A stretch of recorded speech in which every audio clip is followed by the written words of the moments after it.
Paano nga yung Oo. style mo pagdapa ng ano? Nakayuko ako. Tagtaigid, dapa ka din. Parang, Hindi, sige, sige, kwento mo lang. Nagsiselfone siya, nakaganon. Oo, nakadapa. Ngayon, nag-lock. Hindi naman siya natumba. Hindi. Okay. Madali lang yan. Parang naipita na. 3 to 4 days, wash out na yun. Sige, upo ka, be. Upo ka lang ng maayos, be. Anong matakot, be? Palambutin ko muna. Nag-lock yung leg mo. Lingam ka rito, be. O yan, o. Naglalak. Kabilang side. O, mas maganda rito dito sa kanan, nag-lock. Kasi cellphone. Ngayon, ang gagawin nyo, pag magsi-cellphone kayo, nakahiga. Nakaganyan, o. Nakaslant ng higa. Oh, yan. Di Pag ba mag- kasi yung ganun eh. Kasi ngayon, hindi naman natin maawat ng mga bata kasi sa gadgets sila na sa... Wala na gadgets era na ngayon eh. Pag nagsiselfone kayo na nakaganito, Yan, tapos nakaangat yung baligid. eh no? Maya-maya, pagling mo na ay, ba, ano nangyari sa akin? Kung hindi ka tsuro ko, aray. Yun ang nangyari sa kanya. Pero ito, pag napabayaan mo, mauuwi yan sa tinatawag na spondylosis. Pero bata pa ito, mabilis na makarecover to. Siyempre, kayong mga magulang, ilalapit nyo kagaya, hahanapan nyo kagad ng mga mag-a-adjust. Pero sa mga matatanda na, ang ginagawa nila, tinitiis. Ang bata kasi magre-reklamo yan. Okay. Pero ito, 3 to 4 days lang to, sir. Wala na to. Kayang-kaya to. Hindi naman nakapikit. Hindi. Kayang-kaya to. Mangyayari lang kasi rito sa mga bata. Magre-reklamo yan sila eh.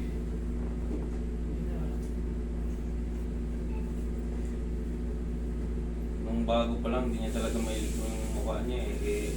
Sabi ko, exercise. Ano ngayon? Friday, Lunes. Oh, pagpasok niyo sa school, okay na yan. Tandaan nyo ha, pag mag-gadgets kayo, huwag kayong padapa ha. Okay. Masakit ng konti to, Bea, pero kaya mo yan. Relax lang ha. Huwag mo lalabanan, Bea. Huwag mo lalabanan. Thank you. Okay? Dapa. Dapa. Dapa, Be.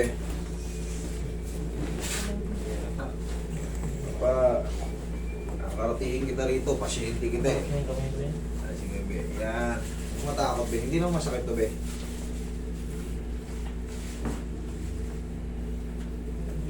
Ito, hindi na to masakit. Hindi to katulad kanina. Okay, relax na.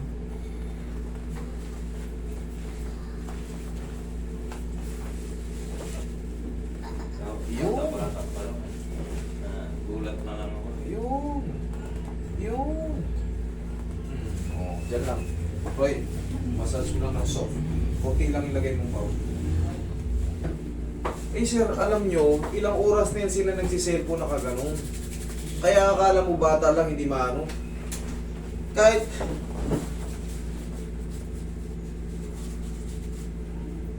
Kaya pag ganyan niya. Gaganon-ganon talaga mo. Hindi niya Pa! nakakalaw. Nangyari sa akin, pero kung the best na gagawin yun, aplusin nyo ng pao. Ganunin nyo lang. Huwag kayong mataranta, huwag yung ipihit. Kasi nakalaban na yun, nakatigas na yun, huwag yung ipihit. Pinaka-the best dyan, i-hot compress nyo or haplusin nyo ng pao. Ganunin nyo lang. Unti-unti niya. O sige, lumingin ka po unti-unti. Huwag nyo ipihit. Mapuputol yung ano niya dyan. Mararapture yung mga... Kaya sabi ko, huwag mo pilitin na ano. Yes, huwag nyo ipilit. Ikumonsulta kayo ito, tumawag sa akin. Master, ayun. Sige, papuntay mo sa akin. Yaya. Yaya ka, be. O, be.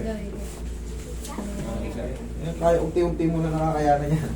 Sige, bigyan mo ng... Sige, higa ka lang, be. Higa ka lang. Higa ka lang, higa, higa. Sige, sandan mo sa akin. Yan, sige, sandan ka lang. Sige, higa. Sige. Taas mo itong barang. Tupi mo yung tuhod mo, be. Yan. Yan, angat mo yung puwet mo. Angat mo yung puwet mo. Tapos may pit mo. Hindi, tama yung tukod mo yung sapat. Yun. Yan, very good. Oh, lagay mo sa tiyan yung kamay mo, straight mo na katawan mo. O, huwag kang matakot, be, ha. Ang gagawin mo lang, inhale, exhale, ha. Huwag kang matakot. Oh, hindi naman masakit, be. Magugulat ka lang. Okay? Inhale. Exhale. Thank you. Okay, very good. Diyan ka lang. Diyan ka lang. Huwag ka munang babangon, ha. Basta yun ha, kunyari may emergency kayo, mangyari rin sa kagaya nung kay sir. Baka mamaya mataranta kayo kasi nakaganon siya, baka pilitin yung ibalik. Huwag.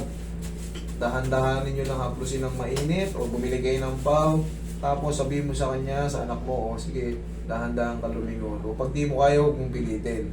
Ngayon, kumonsulta kayo ngayon sa mga bone setter. O sabihin natin sa doktor.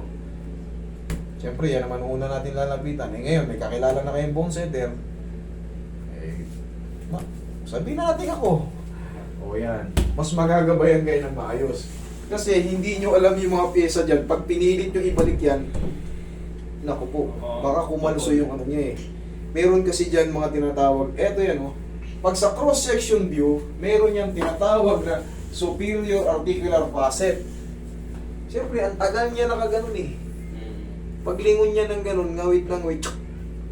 Ah, pero, oh, lingon ka rito, be. Oh, napipigit mo na, oh, kabila. Oh, sa panglingon dito. Oh, wala, extend niya pa. Okay? Hindi na masyado. Sa Lunes, bumalik ka na sa normal. Okay? Thank you. Huwag mo lang babasahin yung bata. Thank you, Master. Sige. Talagang